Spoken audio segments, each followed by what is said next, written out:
Nagbigay ng kanya-kanyang pananaw ang dalawang dating Pangulo na sina Noynoy Aquino at Joseph Estrada sa mga impeachment complaint laban kina Pangulong Duterte at Vice President Leni Robredo.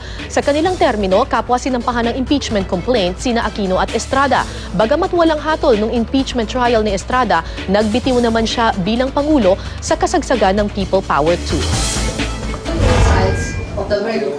Dating Pangulo at ngayon Manila Mayor Joseph Estrada na dati nang na-impeach, tutol sa nilulutong impeachment laban kina Pangulong Rodrigo Duterte at Vice President Leni Robredo. Bakit gano'n sila? The Vice President and the President are just newly elected official. Why disturb the progress of the country? Sila leader natin, dapat supportahan natin. Isa pang dating Pangulo na si Noynoy Aquino, nalalabuan naman kung ano raw ang ground sa planong impeachment kay Robredo. Ang dating lang sa akin, marami kami, kaya ano gusto namin, yun ang mangyayari.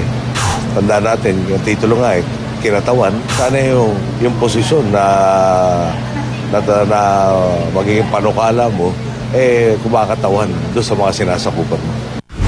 Aquino muling nanindigan na wala siyang kinalaman sa umano'y planong destabilisasyon kay Duterte. Ang sakit na nga nito, parang lahat na lang ng chismis.